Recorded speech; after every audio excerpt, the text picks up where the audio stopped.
어려운 경제 이슈 쉽게 분석해드리는 시간입니다. 이분은 경제연구소 박연미 경제평론가 그리고 한국경제산업연구원 김광석 경제연구실장 나오셨습니다. 어서 오세요. 네. 안녕하세요. 안녕하세요. 네, 이걸 먼저 여쭤봐야 될 것 같아요. 지금 뉴스로 계속 올라와서 유명희 통상교섭본부장 네. 지금 그러니까는 약간 결선 투표인 거죠? 네, WTO 그렇죠. 사무총장 선거의 최종 라운드 결선 투표에 진출을 했습니다. 굉장히 의미가 있다고 보여지는데 지금 같이 결선에 진출한 후보가 나이지리아의 응고지 오콘조 이웰라 후보입니다. 일단 어떤 후보예요? 이 나이지리아 후보는? 나이지리아 재무장관과 외무장관을 지낸 분이고 세계은행 넘버 2로도 오래 있었으니까 그래요? 그러니까 국제사회에서는 인지도가 좀 높은 편이에요. 네네. 그런데 우리 유명희 통상교섭본부장의 경우에는 현직 장관급이라는 그 강점이 있고요. 91년에 행정고시로 공직에 입문한 이후에 줄곧 같은 분야에 있었거든요. 그래서 해당 분야에 대한 그 전문성이 있다 이렇게 내세울 수 있는데 그 중간에 다른 후보를 제치는 과정도 쉽지가 않았습니다. 네네. 뭐 기라성 같은 후보들이 있었고 특히 남성 후보들을 다 제치고 여성 2명이 파이널 라운드에 진출했다. 이거 자체로도 굉장히 뉴스가 처음인 됐고요. 거죠? 누가 되든 여성이 되는 네, 거잖아요. 25년 역사의 처음이고요. 그 이달 하순부터 다음 달 6일까지 협의 절차가 이루어지고 164개 회원국이 한 후보를 선택해서 최종 결과를 내게 됩니다. 근데 이 중국 얘기가 나와요. 중국이 변수다라는 얘기가 나오는데 사실 네. 중국이 1대1로 하면서 아프리카쪽, 중남미도 그렇고 아프리카 쪽에 굉장히 공을 많이 들였거든요. 네. 그러니까 중국이 나이지리아 후보를 밀어주지 않겠나라는 생각도 좀 들긴 하는데 어떻게 보세요? 네, 보통 지금 2라운드까지는 좀 다를 수 있지만 네. 이 3라운드부터는 강대국 간의 어떤 주먹구구식 싸움이 일어난다고 볼 수 있어요. 네네. 그러니까 강대국 주로 이제 미국 같은 나라가 우리는 아프리카가 맞는 것 같아. 우리는 한국이 맞는 것 같아. 이런 식으로 좀 입장 표명을 하면서 완력 싸움을 해나갈 가능성이 있는데 근데 이제 역시 강대국끼리의 싸움이라고 볼 수 있습니다. 근데 이제 중국 같은 경우는 그동안 이제 WHO 사무총장도 마찬가지고 네네. 이 아프리카에 많은 인물들을 좀 심어놓고 가급적이면 이제 중국이 유리한 쪽으로 뭔가를 네. 결정하려고 노력하는데 특히나 미중 무역 분쟁이라는 거대한 이슈가 계속 네네. 존재하고 있기 때문에 미국도 중국도 가급적이면 사무총장이 자기네 유리한 쪽으로 교섭할 수 있도록 좀 이끄는 그런 네. 멤버를 심어주고 싶겠죠. 그래서 이제 중국은 좀 아프리카 후보를 밀 것으로 보여지고 네. 일본도 이제 한국 간의 갈등이 있지 않습니까? 네, 그렇죠. 그러니까 이제 아프리카 후보를 아. 밀 가능성이 있는데 또 미국 입장에서는 또 상대적으로 중국이 또 이렇게 임무를 가져가면 안 되니까 네. 또 영향력을 발휘하면서 한국 후보를 이제 지지할 가능성이 높다고 볼 수 있죠. 강대국 간의 전쟁이네요. 이러고 네, 보니까. 일본은 뭐 공개적으로 아프리카 후보 지지한다는 얘기를 했죠. 그 공개적으로 입장을 표명을 한 상태고요. 말씀하신 것처럼 중국은 아프리카에 대한 영향력을 강화하기 위해서 엄청나게 돈을 꿔주면서 맞아요. 거의 그 복속하는 그런 관계로 이어지고 있거든요. 반면에 EU는 그런 상황에 대한 견제가 좀 필요하다고 봐서 한국 후보에 대한 지지 입장을 표명한 상태입니다. 문재인 대통령도 뭐 적극적으로 지지를 하는 그런 상황인데 35개 나라에 친서를 보냈고요. 네네. 5개국 정상과 직접 통화를 하는 등 적극적으로 지원을 하고 있고 글쎄요. 이게 WTO 체제를 트럼프 대통령 집권 하에서는 아예 이 체제를 부인한다 이런 입장이기 때문에 저는 재선되면은 네. WTO 탈퇴할 것 같거든요. 솔직히 그러니까요. 말하면. 그 WTO 체제가 도대체 미국에 해준 게 무엇이냐. 그 근본적으로 나는 여기에 반대다 이런 입장이라서 트럼프의 재선 여부가 또한 향후 행보에 어느 정도 영향을 미칠 것이고 또 한 가지는 글쎄 아무래도 그 중국이 밀어주는 후보보다는 한국을 통해서 일단 요 체제를 유지하고 네네. 마음에 안 들면 나가겠다. 제가 보기엔 미국은 그쪽을 선택할 가능성이 커 보입니다. 지금 사실 이력이 중요하진 않은 상황인 것 같아요. 지금으로서는. 네네. 그 후보가 얼마나 역량이 있고 그게 아니라 어떤 나라의 후보가 그렇죠. 당선되냐 이게 중요한 것 같은데 근데 이 나이지리아 이 후보 자체가 아까 잠깐 이야기했었지만 세계은행에서 25년이나 근무했습니다. 전무급이고요. 그러면 이제 소위 세계은행 자체가 워싱턴 DC에 있지 않습니까? 그렇죠. 그러면서 이제 미국과 좀 많은 교섭을 벌여왔고요. 우리 보통 세계은행은 미국하고 굉장히 밀접하고 그렇죠. 예, IMF는 이제 유럽 쪽이라고 그렇죠. 얘기하잖아요. 위치도 그렇고 네. 예 그렇게 볼 수 있고요. 근데 또 재밌게 세계 백신 연합회 의장이잖아요. 네네. 현재 이 의장이 역시 스위스 제네바에 있습니다. 아, 근데 WTO도 제네바에 있습니다. 그래서 이제 맞아요. 지금 의장으로서 역할을 하는 게 백신 개발이라든가 개도국의 이런 백신이라든가 치료제 보급이라든가 이런 부분에 많이 신경을 써오면서 인적 네트워크가 어마어마합니다. 그렇기 때문에 역량이라는 측면에서는 원래부터 올해 초중반부터 계속 이 후보가 단일 후보로서 거론이 되어 왔던 거예요. 근데 이제 물론 우리나라 후보가 됐으면 하는 마음이지만 역량 측면에서 좀 그럴 수 있겠다, 우위에 점할 수 있겠다라는 건데 지금부터는 이제 소위 강대국끼리 누가 더 이권을 더 가져가느냐. 그러니까 아하. 미국 입장에서는 WTO가 그동안 싫었죠. 왜냐하면 보호무역주의자니까 자유무역을 추구하는 이 기구가 싫었는데 어쨌든 자기 걸로 만들기 위한 노력 속에서 좀 완력 싸움이 계속 일어날 것으로 보입니다. 언젠가요? 그러면은?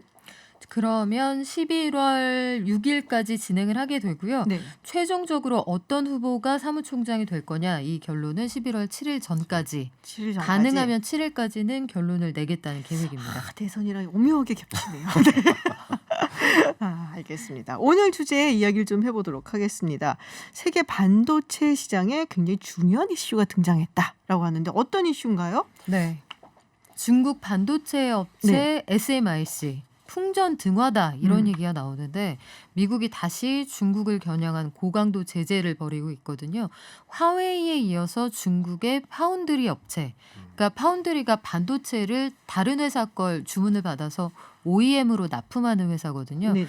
이 회사를 블랙리스트에 올려서 기술이나 장비 공급을 차단하겠다는 건데 이 SMIC라는 회사는 2000년에 설립된 중국 내 파운드리 1위 기업입니다. 그리고 3분기 기준으로 보면 세계 5위, 세계 시장의 한 5% 정도를 차지하는 그런 회사입니다. 그렇군요.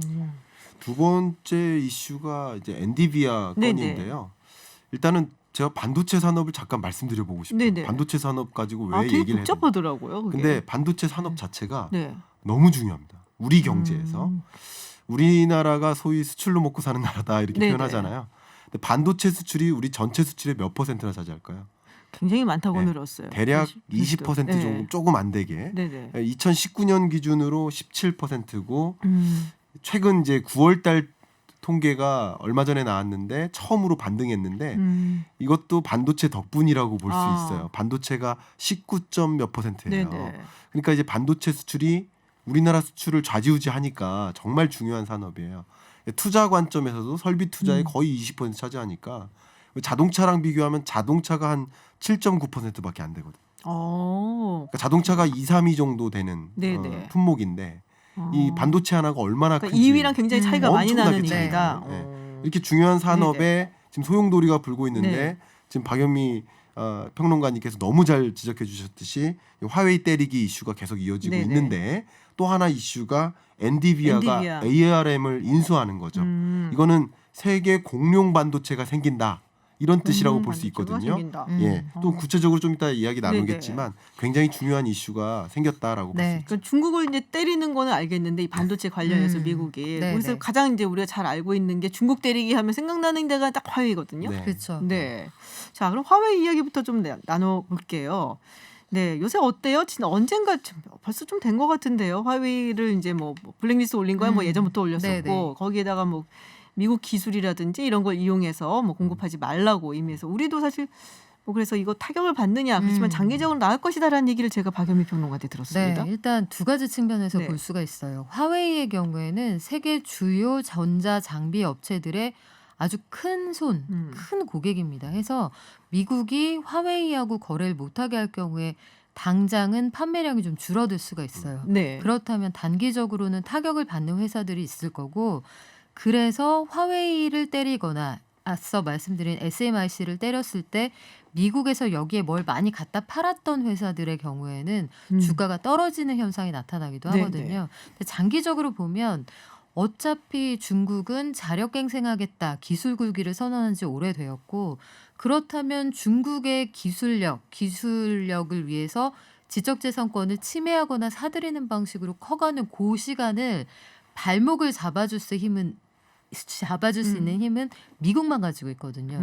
그런 의미에서 보자면 어차피 언젠가는 중국이 따라올 것인데 따라오는 속도를 좀 줄이겠다. 늦춰주는 게 늦춰주겠다. 미국의 역할인 거예요. 그러면 우리 입장에서는 지금은 장사가 좀 덜 되지만 장기적으로 보면 추월당하는 속도를 좀 벌 수가 있기 때문에 그 시간을 꼭 나쁘지만은 않은 그런 상황입니다. 그렇군요. 자, 그러면은 우리 기업이 말씀하셨던 것처럼 장기적으로 봐서는 꼭 나쁘지는 않다라고 네. 하셨는데 네. 그래도 당분간 좀 힘들 거 아니에요. 네, 당분간 힘든 것도 이제 두 가지 양면이 있다라고 어. 볼 수 있을 것 같아요. 그걸 좀 설명을 드려보고 싶은데요. 일단 우리나라가 네. 중국에 반도체를 팔고 있겠죠. 그게 한 40% 의존하고 있는 거예요. 중국에. 근데 이제 중국에 반도체를 공급하지 못한다. 지금 이제 화웨이 제재지만 네네. 중국에 못하게 하면 이 40% 매출을 어떻게 감당할까? 이 엄청난 이슈가 등장한 네네. 거라고 볼 수 있는 거죠. 근데 특히 이제 삼성전자 같은 경우는 반도체 사업부 매출의 약 6% 정도. 그리고 SK 하이닉스 전체 매출의 한 15% 정도. 오우, 맞네. 이게 이제 이 화웨이에 공급하고 있던 거예요. 네네. 화웨이 단일 회사에. 어. 근데 이제 화웨이에 공급을 못하게 되는 이슈는 반도체 사업부나 SK 하이닉스 같은 반도체 공급 기업한테 굉장히 큰 충격이고요. 다른 소위 큰 손을 찾아 나가야겠죠. 아마도 큰 손에는 지금 후보군으로 제일 많이 등장하는 게 샤오미 정도 됩니다. 가장. 샤오미. 예. 뭐 거기도 비보도 위험하지 있죠. 않아요? 미국이 위험할 수 먹으면? 있지만 네, 현재로서는 화웨이 제재이니까 네. 현재로서는 그렇게 진단을 할 그러니까 거고요. 중국 회사들이 얻어맞는 동안에 한국 기업에는 기회가 열릴 수도 있는 게 대표적으로 버라이즌 같은 회사가 네네. 과거 같으면 화웨이 통신 장비를 썼을 거라고요. 버라이즌이 미국 거잖아요. 그렇죠. 네. 왜냐하면 화웨이 통신 장비 가성비가 있다고 해요. 가성비. 그러니까 투입 대비 산출이 너무 괜찮아서 EU의 여러 나라들 그리고 국내 한 통신사도 그 회사 통신 그쵸. 장비를 많이 썼잖아요. 그런데 화웨이 거를 못 쓰게 하면 대안을 찾아야 하는데 화웨이, 에릭슨, 노키아로 좁혀주는 그 시장에서 한국 거 한번 써볼까? 삼성전자가 만약에 가격을 좀 맞춰준다면 우린 의향이 있어. 이렇게 나올 수가 있고요. 화웨이 제재뿐만 아니라 지금 반도체판이 크게 달라지고 있는 게 중국 회사들의 발목을 미국이 잡아주는 틈에 한국은 재고가 부족한 중국 회사에 마지막 한 알까지 실어서 반도체를 전 세계로 수출을 했거든요. 아. 요게 오늘 나타난 삼성전자의 3분기 어닝 실적, 서프라이즈로 반영이 되었고요. 아. 그것뿐만 아니라 사실 삼성의 경우에는 코로나19 이후에 수혜를 본 게 많아서 반도체를 화웨이 좀 덜 팔더라도 집에 오래 있다 보니까 TV가 너무 작아 보여. 그래서 프리미엄 가전이 많이 팔리고요. 아하. 폰이 1, 2분기에 좀 덜 팔렸거든요. 근데 집에 오래 있다 보니까 폰이나 디바이스의 성능이 좀 좋아야겠어 해서 폰도 굉장히 많이 팔렸고 4분기 되면은 이 폰 시장이 더 나아질 거라는 전망도 있어요. 아. 해서 삼성의 경우에는 이 코로나 상황이 결코 나쁘지 않고 아주 아이러니한 건 코로나19 때문에 전 세계에서 모여서 해야 하는 대규모의 컨퍼런스가 다 취소가 맞아요. 됐잖아요. 예. 그래서 항공료, 숙박비, 밥값 이런 게 안 들어가는 거예요. 아하. 마케팅 비용이 어마어마하게 절감된 것도 이번에 7분기 만에 삼성전자가 영업이익을 다시 10조 원 위로 넘기는데 큰 역할을 했습니다. 그렇군요. 근데 그 얘기를 다시 한번 좀 들어보고 싶어요. 네. 엔디비아. 네네. 네, 사실 뭐 화웨이라든지 이런 얘기들 익숙하신 분들이 많은데 네. 엔디비아 얘기는 잘 모르시는 분들도 계실 것 네. 같거든요. 그냥 간단히 말씀드리면 엔디비아는 이제 보통 컴퓨터용 네. 반도체 기업이라고 생각하시면 좋겠습니다. 음. 특히 그래픽 처리 장치라고 해서 GPU 세계 1위 미국 기업. 네. 그리고 지금 ARM이라는 기업은 영국 기업인데, 영국 기업. 네, 이 ARM은 소위 이 스마트폰용 반도체라고 생각하시면 되는데 네네. 반도체 생산이라기보다는 설계도 제작 설계도 회사예요. 제작하는 거. 근데 우리 세계의 거의 대부분의 기업들, 뭐 네. 삼성전자, 퀄컴 이런 대부분의 기업들이 이 반도체 설계도를 이 ARM 걸 쓰고 있어요. 95%가.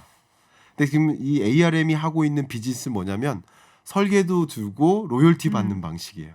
근데 이 엔디비아가 ARM을 인수했다고, 예. 인수하면 했죠. 네. 이제 무슨 일이 벌어질 수 있냐면 경쟁 업체가 돼 버리는 거예요, 이제. 경쟁 업체에게 설계도 공급하지 마. 제재가 될 수 있는 거 한 가지는. 네네. 특히 이제 중국이 타겟이 되겠죠, 물론. 혹은 공급하지 마 말고 공격하는 방법도 또 있어요. 설계도 로열티를 올려버리는 거예요. 그럼 반도체 제조 단가가 높아지니까 네. 가격 경쟁력을 잃겠죠. 그렇죠. 그러니까 이제 소위 미국이 반도체 산업을 가져가겠다. 그러니까 중국도 반도체 굵기를 선언한 상황에서 네. 지금 엄청나게 때리고 근데 있거든요. 한 발로 이렇게 확 누르고 자기네들은 이제 막 그렇죠. 앞으로 가겠다. 이런 식으로 지각 변동이 일어나고 있는 상황이라고 볼 수 있죠. 그게 또 네. 우리한테는 영향이 있을 수 음. 있겠네요. 사실 우리한테는 그 엔비디아거든요. 네. 엔비디아하고 엔비디아, 예. ARM, ARM이라고 흔히 얘기하는데 두 회사의 결합이 저는 별로 나쁘지 않다고 봐요. 그래요? 이 너무 엔비디아의 좋게 보시는 거 아니에요? 그러니까 말하자면 네. 이런 거예요. 그 어떤 강릉에 보면 네. 초당 순두부 거리가 있잖아요. 거기 되게 유명한 한 집이 있는데 너무 맛있다고 소문이 나서 가도 너무 사람이 많으면 다 수용을 못 한단 말이죠. 네. 그럼 옆에 비슷한 데가 생겨요. 그러면 초당 순두부 거리가 조성이 되거든요. 그러니까 판이 커지는 거예요. 네네. 근데 지금 엔비디아의 경우에는 세계에서 가장 유명한 그래픽 기술을 가지고 있는 그런 회사거든요. 이 회사가 주로 하는 여러 가지 중에 하나가 그 리그 오브 레전드라고 게임 회사. 네네. 거기 그래픽 카드, 네. 또 마인크래프트 이런 유명한 게임을 하려면 요 회사의 기술이 필요해요. 또 한 가지가 비트코인 채굴에 들어가는 그래픽 카드도 이 회사 게 최고입니다. 그래서 최근 들어서 비트코인의 수혜주이기도 해요. 그러니까 엔비디아는 그 그래픽 시장에서 1등, ARM은 말씀하신 것처럼 반도체 설계 시장에서 1등이기 때문에 둘이 합쳐지면 그 보다 높은 사양의 수요가 있는 곳이 점점점 시장의 볼륨을 키울 수가 있거든요. 이 회사들이 이제 자동차 회사하고도 지금 협업을 하고 있어서 네네. 비주얼 컴퓨팅 기술 분야의 세계적인 회사하고 말씀하신 것처럼 설계도 가지고 말하자면 월세를 받는 거잖아요. 그 월세 받는 건물주 같은 회사하고 합쳐져서 자동차, 물류, 폰, 뭐 유통 이런 쪽으로 시장의 규모를 점점 키울 거라고 봐요. 그리고 엔비디아의 경우에는 삼성전자의 파운드리 그 외주를 주는 회사 중에 네네. 하나입니다. 삼성이 여기에서 외주를 받아서 납품을 하니까 둘이 잘 되면 뭐 삼성도 일거리가 좀 늘어날 거고요. 폰이나 이런 쪽으로 영역이 확장되면 더 고사양의 폰 이런 것들이 가능하지 않을까 싶어요. 이렇게 비유를 진짜 찰지게 하세요. 초당 순두부에 비유할 줄 정말 몰랐다. 주로 먹는 쪽으로. 네. 뭔가 생각을 해와야 될 것 같습니다. 네, 그래서 엔비디아하고 뭐 엔비디아가 ARM을 뭐 인수를 한다고 하더라도 뭐 크게 뭐 나쁘진 않을 것이다라고 설명을 해주셨는데 그렇잖아요. 지금 이제 청취자분들께서 설명 너무 잘해주신다고 문자가 네. 왔어요. 근데 이게 이제 미국 기업과 영국 기업이라고 하셨잖아요. 네. 이 손을 잡는 게 이제 저는 이제 사실 뭐 정치학자니까 네. 요새 되게 많아요. 네. 기업에서도 이런 일이 벌어지고 있는 것처럼 사실은 뭐 국제 정치상으로도 영국하고 미국하고 굉장히 발을 맞추고 있거든요. 네. 이게 어떤 의미인지도 되게 궁금하고 네. 사실은 여기서는 제가 정치적인 의미를 찾기는 네. 좀 어렵지 않나 저는 개인적으로 네네. 이제 엔비디아 입장에서는 네네. 가장 유력한 인수 기업을 찾았던 거라고 생각하고요. 그럼으로써 이제 소위 반도체 산업을 통제하겠다는 통제력을 좀 높여보겠다라는 그런 관점인 것 같아요. 근데 이제 박연미 평론가님께서는 이제 긍정적일 수도 있다고 했는데 기본적으로는 중국을 압박하고 중국을 타겟으로 공격할지라도 어쨌든 로열티라는 것이 올라가고 우리가 스스로 설계도를 키우고 우리가 또 반도체 산업을 자립화해 나가는 과정이 있잖아요. 네네. 그게 이제 소부장이었지 네. 않습니까? 그 자립화해 나가는 과정에서 스스로 설계도도 우리가 스스로 할 수 있는 역량을 길러 나가야 되는데 그게 시간이 또 걸리기 때문에 그 동안만큼은 이게 위협적으로 작용할 수 있지 않을까 이런 생각을 합니다. 근데 굉장히 많은 분들이 뭐 얘기를 하기를 결국에는 반도체 싸움이라는 얘기를 했었거든요. 패권 네. 싸움이 결국에는 반도체 싸움이 될 거고 뭐 그런 얘기 하잖아요. 기술 패권을 쥐어야지 패권을 쥐는 거고 네. 기술 패권을 통해서 경제 패권이 가게 되고 세계 어떤 기준을 만들게 되고 그게 결국에는 마지막 패권으로 간다. 그래서 반도체 싸움이 지금 어마어마하게 벌어지고 있다라는 네. 이야기. 좀 어려운 얘기인데 두 분이 너무 설명을 아주 편하게 풀어주셔갖고 뭐 디즈니가 픽사나 마블 인수하는 거랑 비슷한 거예요. 이게 또 시너지. 디즈니 픽사 마블까지 나왔습니다. 네. 아유 또 우리 또 저도 한마디 꼭 드리고 싶은데요. 네네네네. 이게 우리 실적 이런 것도 중요하지만 정책도 중요합니다. 제가 얼마 전이죠. 추석 직전에 이거 네. 관련해서 이제 산업통상자원부 회의를 하고 왔는데 그래서 무슨 얘기했냐면 지금 이 삼성전자뿐만 아니라 우리 경제를 놓고 생각했을 때 음. 중국이 반도체 굵기 선언하면서 엄청나게 인재 빼가고 있거든요. 아 맞아요. 그게 그럼 이렇게 들었어요. 인재를 비싼 값에 빼내가는 과정에서 우리나라의 반도체 역량이 또 축소되고 중국과의 격차가 줄어드는 거예요. 네. 이게 저는 가장 걱정되는 부분인데요. 우리 인재를 양성하고 키우는 것도 중요하지만 우리도 좀 빼내고 해외 주요 인재를 좀 빼내는 노력 그리고 우리나라 인재를 뺏기지 않는 노력 이런 것들도 제도적으로 정책적으로 지원을 통해서 그런 것을 같이 마련해 나가야 되지 않을까 네, 생각합니다. 제가 방법은 알아요. 많이 주면 방법 돼요. 말씀해 주세요. 많이 주면 돼요. 많이 줘. 많이 주면 돼요. 그러니까 그 많이 네. 주는 게 기업이 부담할 수 없는 영역이 있다면 정부가 같이 지원을 해서 빼나가지 않도록 하는 그런 네. 제재를 만들어야 되지 않을까. 지금 청취자분 중에 3553번님께 어려운 얘기 귀에 쏙쏙 잘 들어오셨다고 감사합니다. 인사 보내주셨고요. 또 MA5670번님께서 보이는 라디오로 모셔주세요. 근데 지금 보이는 라디오 되고 있습니다. 유튜브 TBS FM 들어오시면 보실 수 있습니다. 다음 주에 꼭 들어오셔서 보시기 바랍니다.